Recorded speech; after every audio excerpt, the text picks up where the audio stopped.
नमस्कार मित्रांनो, मी आज आपल्याशी या व्हिडिओच्या माध्यमातून काही संवाद साधू इच्छितो। आपल्या सर्वांनाच माहिती आहे की सध्याच्या परिस्थितीत आपला शेतकरी राजा हा अत्यंत मेटाकुटीला आलेला आहे।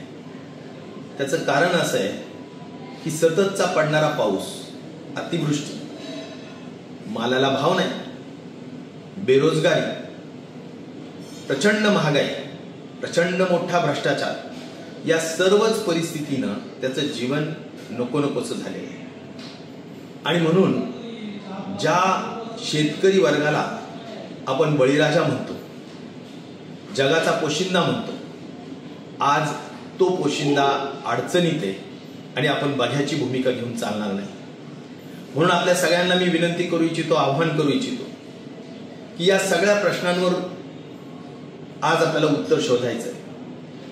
आसमानी संकट आलंय, त्याला खंबीरपणे तोंड आपला शेतकरी वर्ग देतोय, परंतु ज्याला कल्याणकारी महाराष्ट्र शासन म्हणतो, ज्याला खऱ्या अर्थाने सरकार मायबाप म्हणतो, ते सरकार मायबाप आज बघ्याची भूमिका घेत आहे।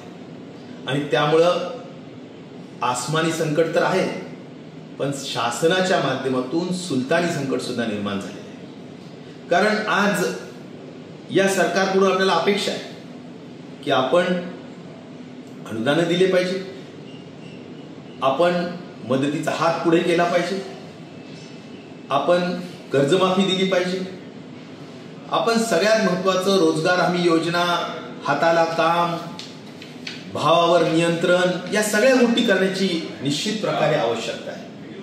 पण दुर्दैवाने हे होताना दिसत नाही। म्हणून आपल्या सर्वांचे नेते आदरणीय शरद पवार साहेब, जे शेतकऱ्यांचे खऱ्या अर्थाने कल्याणदाते आहेत असं आपण म्हणतो, त्या विचाराप्रमाणे आज त्यांनी मात्र बघ्याची भूमिका घ्यायचं नाही ठरवलं, तर 15 तारखेला आमच्या शेतकरी बळीराजाचा आवाज बुलंद करण्यासाठी ते नाशिकमध्ये येत आहे।